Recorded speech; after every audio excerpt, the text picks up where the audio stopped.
Salam, selamat bertemu kita kembali dalam channel ini Bapak Ibu Saudara-saudaraku yang terkasih.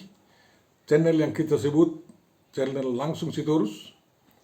Dan pada kesempatan ini akan kita gunakan untuk merenungkan apa yang menjadi epistel ayat pembacaan pada minggu tanggal 28 April tahun 2024 yang kita sebut juga sebagai Minggu Kantate. Dan mungkin sekali perikop ini akan dikhotbahkan di pertanyaan-pertanyaan kalau sempat digunakan. Dan mudah-mudahan pertemuan kali ini diberkati oleh Tuhan dan kita saling menguatkan di dalam pemahaman keimanan kita dan kesetiaan kita mengikut Yesus Kristus. Untuk memulai perenungan kita, Bapak Ibu Saudara yang terkasih, mari kita terima penyertaan dari Tuhan kita.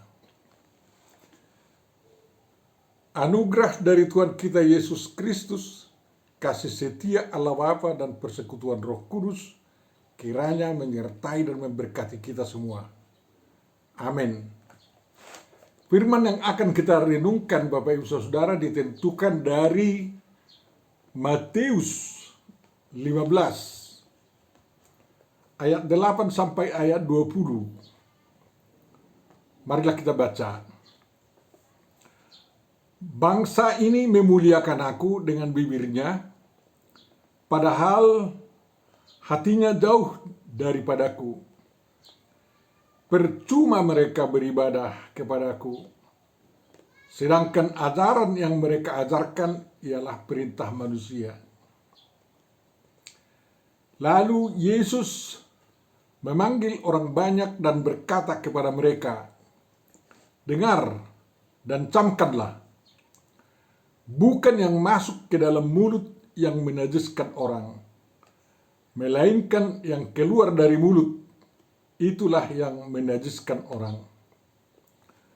Maka datanglah murid-muridnya dan bertanya kepadanya, "Engkau tahu bahwa perkataanmu ini telah menjadi batu sandungan bagi orang-orang Farisi?"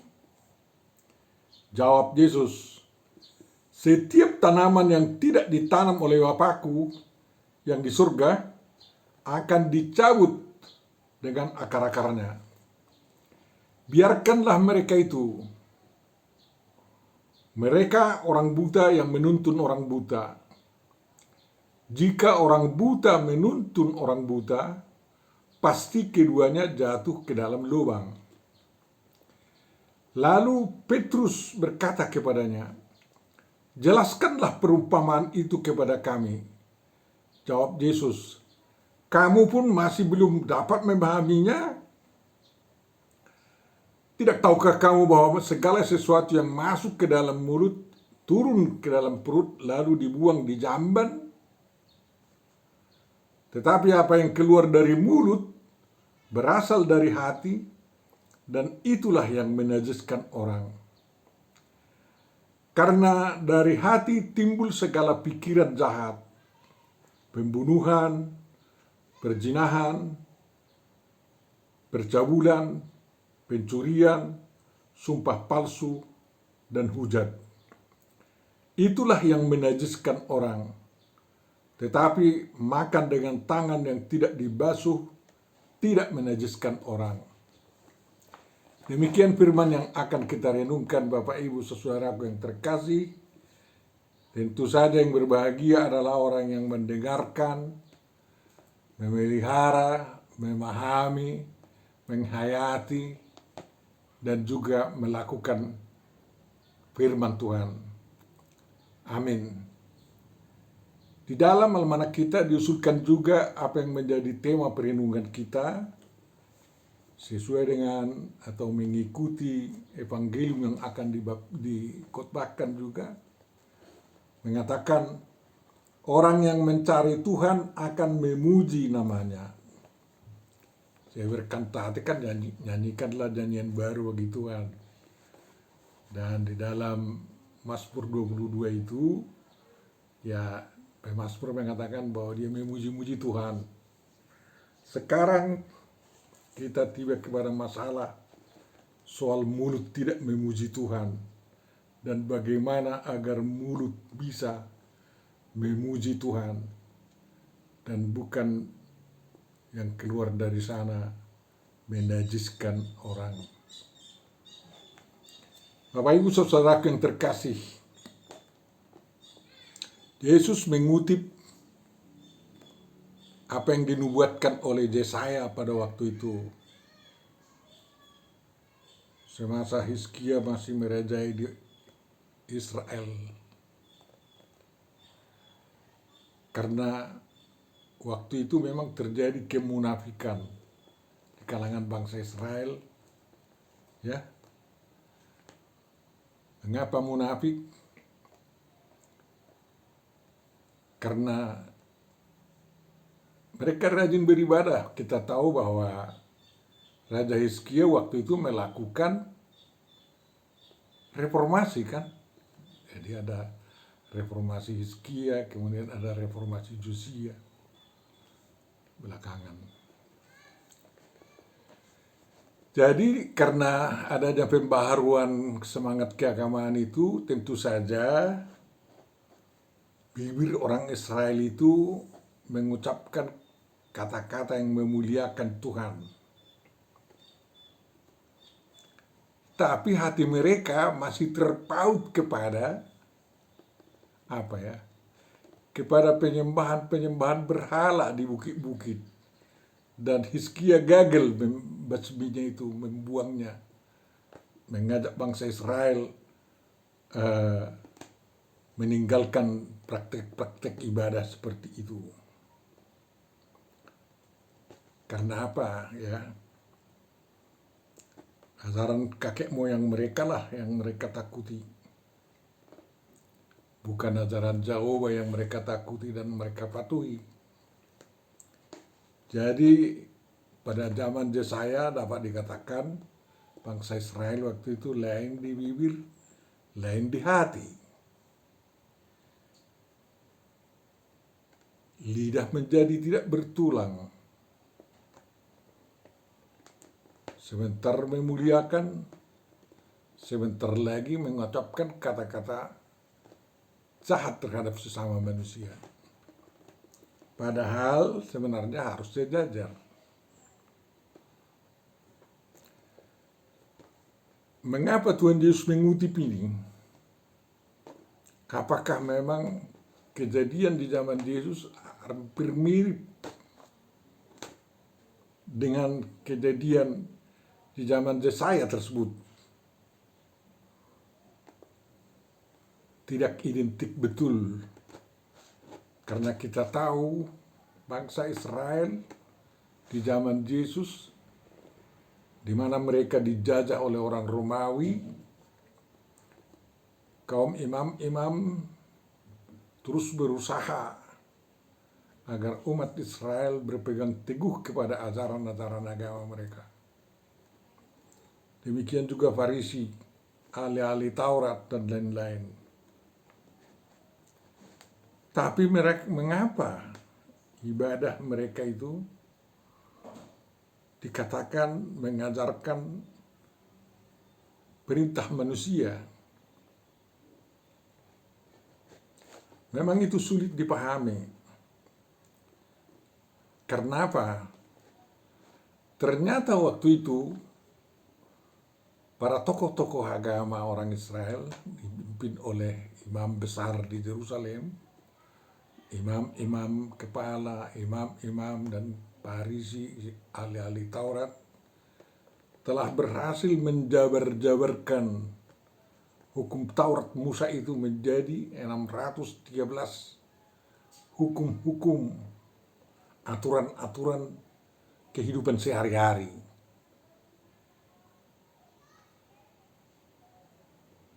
Jadi terus terang akhirnya hukum-hukum yang 613 itu termasuk peraturan harus cuci tangan sebelum makan sudah menjadi adat istiadat. Ya. Jadi bukan hanya cuci kaki sewaktu mau masuk rumah, cuci tangan sewaktu mau makan diwajibkan. Jadi sudah peraturan itu. Jadi kalau dipenuhi 613 itu, mereka katakan sudah luar biasa itu. Tapi menurut Yesus tidak demikian halnya. Karena apa? Dengan adanya hukum 613 itu, orang-orang saling mengintip. Terlalu banyak peraturan-peraturan kecil yang akan dipergunakan orang mengintip sesamanya manusia agar bisa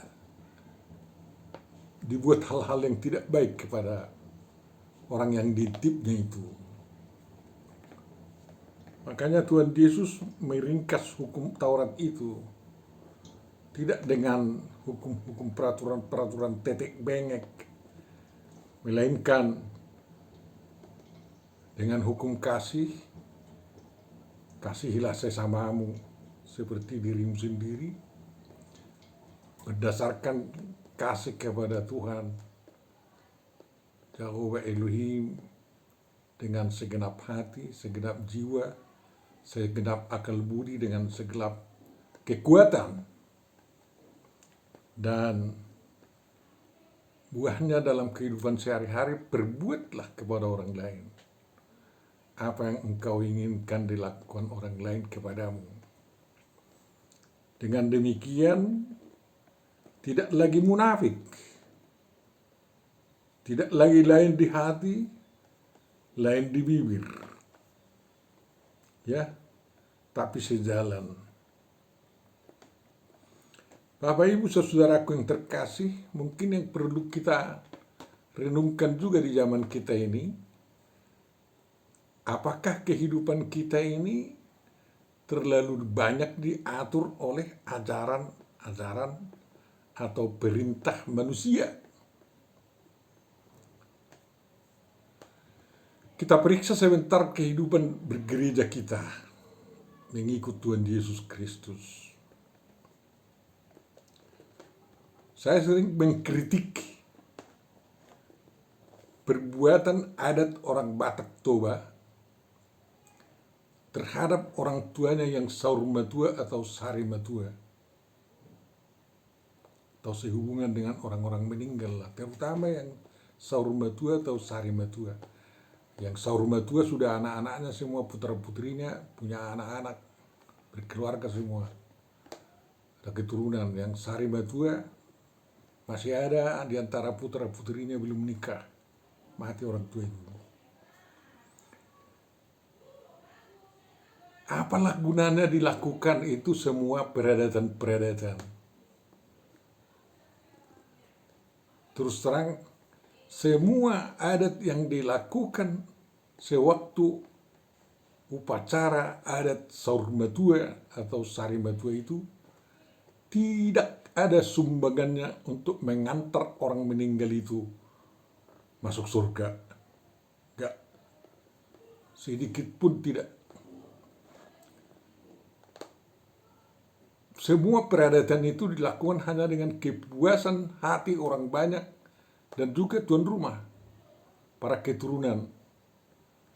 Karena mereka mungkin dapat memberikan makan 5.000 orang atau 2.000 orang atau 1.000 orang atau mungkin 100 orang atau 50 orang. Orang semakin bangga kalau tamunya semakin banyak. Padahal tidak ada hubungannya itu dengan orang yang meninggal itu akan masuk surga.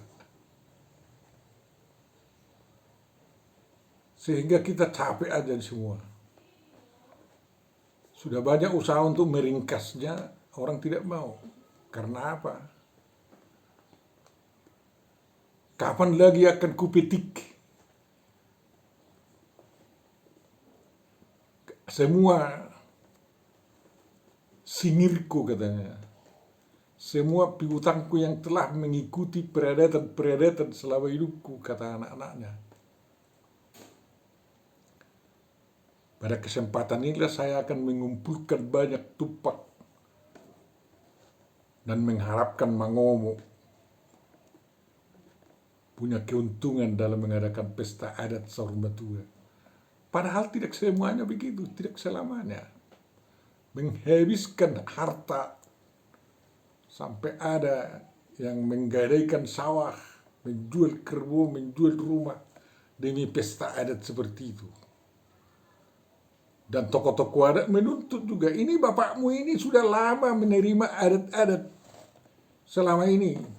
Makanya kau harus bayar sekarang sewaktu dia meninggal, kata tokoh-tokoh adat kepada keturunannya. Dan aneh,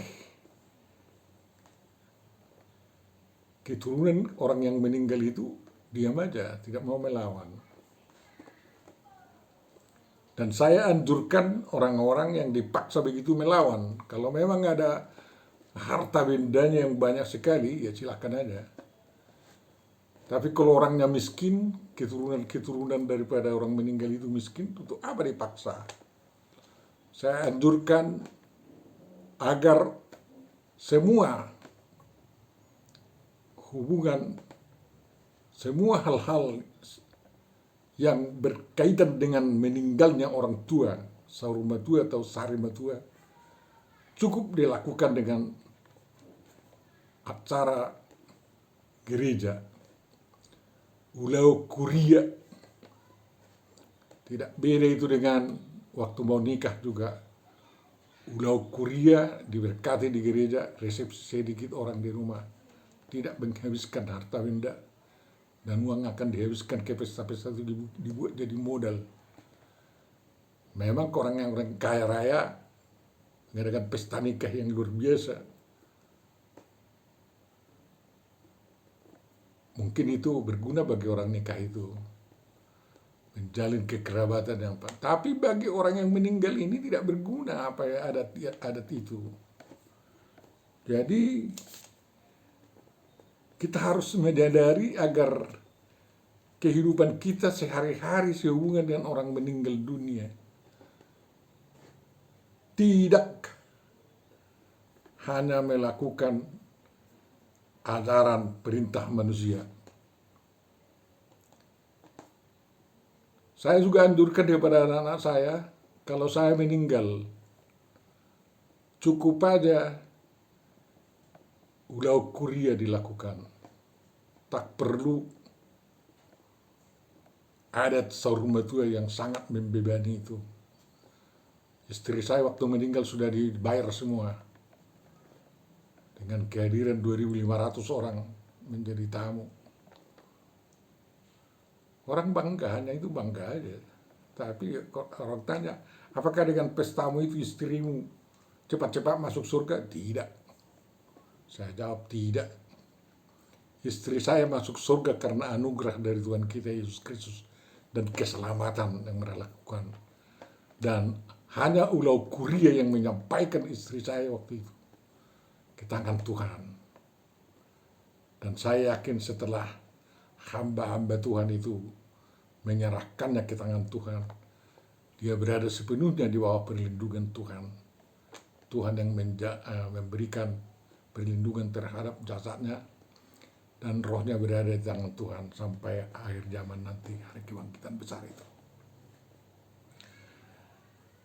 Makanya kita harus koreksi agar kehidupan kekristenan kita jangan hanya melakukan perintah manusia. Ada juga perintah manusia yang bisa dilakukan, tapi yang sesuai dengan Injil lah, sesuai dengan ajaran Tuhan, kan kayak gitu. Bapak Ibu saudaraku yang terkasih, agar ibadah kita betul-betul bermakna, tentu saja harus kita pikirkan bagaimana kita memuji Tuhan. Ya, banyak sekali liturgi-liturgi sekarang. Sewaktu saya pimpinan gereja, sudah saya serahkan sepenuhnya kepada pendeta untuk mengatur liturgi peribadahan tanpa menghilangkan bagian-bagian utama dari liturgi gereja kita. Kalau ada bunga-bunganya, variasinya, jangan saling menyalahkan, saya bilang. Dan itu sudah berjalan enak, tapi banyak juga yang ketar-ketir kalau ada pendeta yang membuat acara di gereja beribadah lebih daripada gayanya karismatik. Entah kenapa itu ya. Padahal yang utama tidak hilang. Sukacita yang dibangkitkan itu. Luapan hati manusia tidak dibiarkan luapan hati yang jahat waktu beribadah dan sesudah beribadah. Sehingga bibir memuliakan Tuhan dan hati dekat pada Tuhan. Bapak Ibu saudaraku yang terkasih, marilah kita perhatikan bagaimana bisa hati mengeluarkan yang jahat. Setelah manusia jatuh ke dalam dosa, memang hatinya menjadi berdosa. Hatinya itu menjadi hati daging. Ya. Kardianya itu. Memang kardia dapat di bahasa Indonesia kan dengan hati, hati-hati. Tapi dapat juga dengan jantung. Dua-duanya ini adalah alat manusia menyaring mana yang kotor dan membuang yang kotor. Dan menyambut apa yang baik berguna bagi tubuh dan menyerapnya. Tapi kita perhatikanlah dulu, ya, hati itu, jantung itu, yang menggerakkan paru-paru, agar paru-paru bisa mengempiskan CO2 dan menyerap H2O, ya, yang berguna bagi tubuh dan membuang yang tidak berguna. Tapi yang jelas menurut Yakobus, ya, Yakobus 3:10, dari mulut yang satu keluar berkat dan kutuk, katanya. Saudaraku, tidak boleh demikian terjadi. Kenapa? Paulus sudah memberitahu kepada kita apa yang ada dalam daging. Kalau hati itu sudah bagian dari daging, isinya apa? Perbuatan daging telah nyata, yaitu percabulan, kecemaran, hawa nafsu, penyembahan berhala, sihir, perseteruan, perselisihan, iri hati, amarah, kepentingan diri sendiri, percideraan, roh pemecah, kedengkian, kemabukan, pesta pora, dan sebagainya. Kalau ada dalam hati kita, tidak lagi dalam kerajaan Allah, kata Paulus. Jadi itu semua berada dalam hati yang sudah berjatuh ke dalam dosa. Dan itu harus dikunci, tidak keluar. Agar mulut kita tidak menjadi mulut yang jahat. Bagaimana caranya? Hati kita harus dikuasai oleh Roh Kudus. Diri kita itu menjadi bait Roh Kudus. Dan hanya kuasa Roh Kudus yang bisa menekan habis semua isi hati yang jahat ini tidak keluar dari diri kita. Kalau kita kalah, nanti keluar itu mencemarkan kita, menajiskan kita, pasti itu. Tapi kalau kuasa Roh Kudus menguasai diri kita, dan yang keluar dari mulut kita adalah, seperti dikatakan Paulus, kasih, sukacita, damai sejahtera, kesabaran, kemurahan, kebaikan, kesetiaan, kelemah lembutan, penguasaan diri. Apa yang saya bacakan itu baca di Galatia 5 ayat 19 sampai ayat 23. Itu hidup menurut daging atau menurut roh. Jadi Bapak Ibu Saudara yang terkasih, dalam hati kita yang berbilik-bilik ini ada dua isinya.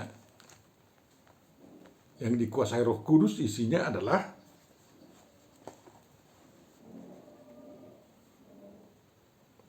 kasih, sukacita, dan seterusnya.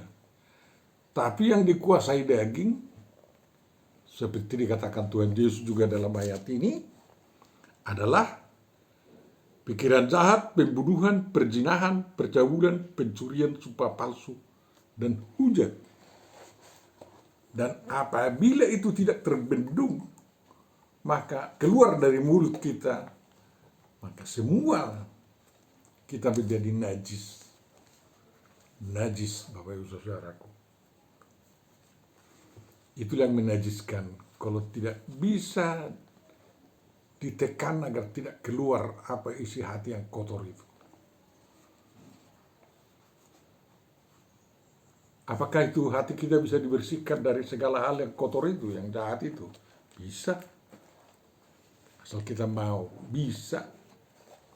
Sehingga bibir kita memuliakan Tuhan, hati kita juga memuliakan Tuhan, dan kata-kata kita juga memuliakan Tuhan. Caranya adalah menunjukkan kasih kepada sesamanya kita, menunjukkan sukacita, damai sejahtera, ada kesabaran, kemurahan, kebaikan, kesetiaan, kelemah lembutan, dan penguasaan diri. Kalau itu yang sudah menguasai diri hati kita, semua yang jahat itu akan sirna sendiri dan tidak mau keluar dari mulut kita. Sehingga kita mulut kita menjadi mulut yang suci bersih. Ya. Tanpa berkumur-kumur pun nafas kita menjadi harum. Bapak Ibu Saudara yang terkasih, mari kita bergumul agar kita termasuk tanaman yang ditanam oleh Tuhan di dunia ini.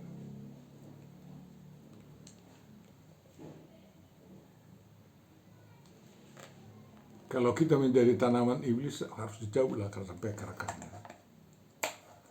Tanda-tandanya menjadi tanaman liar di ladang Tuhan adalah sering mulutnya mengeluarkan kata-kata kotor, kata-kata najis. Sikit-sikit sudah berkata binatang. Itu tanda-tandanya tanaman yang ditanam oleh iblis, bukan yang ditanam oleh Bapa kita yang di surga itu. Maka kenalilah dirimu. Kalau kamu mengenali dirimu, pasti sopan santun akan terus berjalan dengan baik. Hormat, dengan sendirinya kita memenuhi apa tuntutan hukum Taurat itu. Dan kita akan tumbuh subur, berbuah lebat, dan menjadi tempat banyak orang bergantung kepada kita. Juga harus kita perhatikan apa kita masih orang yang melek atau sudah termasuk yang buta. Seperti dikatakan Tuhan Yesus, kaum Farisi itu termasuk yang buta, menuntun umat yang buta. Karena apa? Jojel semua. Jojel. Tidak ada kritik terhadap atau larangan terhadap orang-orang yang jahat. Kita dituntut Tuhan Yesus agar melek melihat apa-apa yang tidak baik. Jangan terlena dengan apa yang dikatakan oleh orang tua kita. oppure aja di jolo bertukut siale guddi. Aha na wenane putana berjolo ido diikuti hutun nekkada perpudi katanya. Sedikit pun tidak bisa berubah. Kalau kita terus begitu dalam peradaban dan dalam kehidupan beragama, kita mulai buta, rabun dan akhirnya buta. Rakyat kita pun juga buta, umat kita buta dan tidak ada lagi pergerakan untuk kehidupan yang baru. Dan akhirnya kita masuk lubang semua, terjerembab.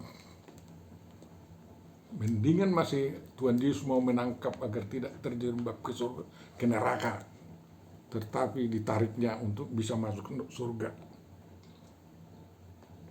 Jadi kita harus pahami. Yang berikutnya yang perlu kita renungkan, tegas Tuhan Yesus sampai mengatakan apa yang masuk melalui mulut kita tidak menajiskan kita. Makanya letak haram halal, ya, bukan dalam peraturan-peraturan. Halal, koser, nggak ada peraturan agama begitu. Tetapi itu bukan peraturan yang mematikan. Semua orang tahu itu. Hanya orang-orang fanatik yang menganggap itu bisa mematikan. Tapi kalau bagi Tuhan Yesus, ya, soal halal haram itu, soal koser tidak koser, bukan hal yang utama. Yang penting harus sehat rohani dan sehat jasmani, walau apapun kita makan. Kalau kita ragu memakan sesuatu, jangan makan. Ya. Kalau kau lihat ada kawanmu di situ tidak makan babi, tahan nafsumu, jangan makan babi dulu. Kan kayak gitu, agar nampak yang baik itu kan.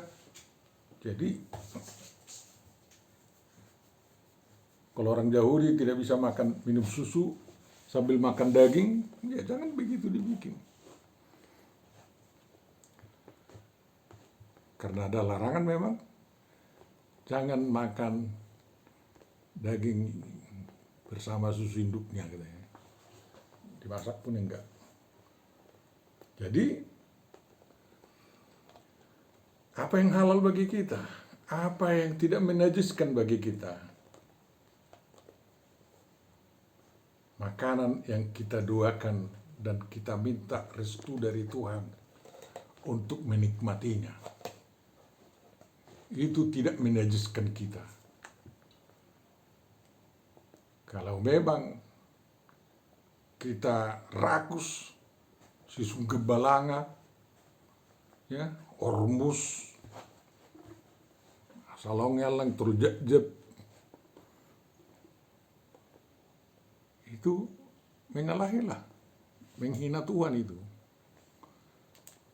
Tidak sehat iman dibikinnya, tidak sehat dari badan rohani, dan juga orang lain akan tersinggung. Susah pikirannya kalau Tuhan orang lain melihat kita seperti anjing aja makan. Anjing pun sekarang ini hormat sekali makan, tidak asal makan aja. Jadi mana yang tidak menajiskan adalah semua makanan yang kita minta dari Tuhan untuk diberkati. Makanan sehat, jangan beracun, jangan punya bakteri yang menimbulkan penyakit. Lalu kita minta restu dari Tuhan memakannya, dan kita buat semuanya dampaknya untuk memuliakan Tuhan. Itulah makanan yang tidak menajiskan kita. Ya. Tentu saja di luar itu bikin kita susah dan orang lain susah. Jadi jangan asal makan memang. Tapi kita ketahui apa yang kita makan itu tidak mengotori kita. Walaupun semua dunia mengatakan, awas itu tidak, itu bikin najis kau, katanya. Tidak, kalau Tuhan mengatakan restui. Seperti kepada Ananias itu ya, turun makanan-makanan dari langit. Dan Tuhan mengatakan, sembelihlah, katanya. Lalu jawabnya, aku tidak pernah memakan yang najis, Tuhan. Apa jawab Tuhan? Ya, jawab Tuhan, jangan bilang najis apa yang disediakan oleh Tuhan. Waktu penciptaan Adam dan Hawa, manusia itu vegetarian. Setelah air bah, Tuhan mengatakan tanaman-tanaman bisa dimakan, yang sehat ya. Daging-daging hewan pun tidak dibilang daging hewan mana ya. Bisa dimakan, asal jangan darahnya dimakan. Bukan kotanya, darahnya. Ya, kita memang tidak cocok mudar kan. Jadi untuk apa kita minum darah? Padahal darah bisa diolah agar bisa dimakan. Jangan makan darah mentah. Pantang itu. Tuhan memberkati kita semua. Amin. Tuhan Bapa Surgawi, terima kasih Engkau ingatkan kami agar kami dengan hati dan pikiran dan juga dengan mulut memuliakan nama-Mu. Dan kami tahu makanan yang bisa mengotori kehidupan kami dan mana yang tidak bisa mengotori diri kami. Semuanya itu adalah berkat-Mu. Kau berikan kepada kami kebebasan dengan bertanggung jawab kepada-Mu, dan kami selalu minta restu-Mu tentang perjalanan hidup kami. Sehatkan kami semua Tuhan, baik dalam iman, juga dalam jasmani, rohani, sehingga umat-Mu benar-benar semakin dicintai oleh manusia-manusia yang ada di dunia ini, dan datang berduyun-duyun mereka memuji dan memuliakan nama-Mu. Lindungi bangsa kami Tuhan. Mudah-mudahan setelah ditentukan siapa yang menjadi presiden dan wakil presiden kami, negara kami aman, bisa berjalan dengan baik, jauh dari gontok-gontokan, dan kiranya kemuliaan nama-Mu lah yang muncul dari mulut dan hati setiap warga negara Indonesia. Sempurnakan doa kami dalam Yesus Kristus, kabulkanlah itu. Amin.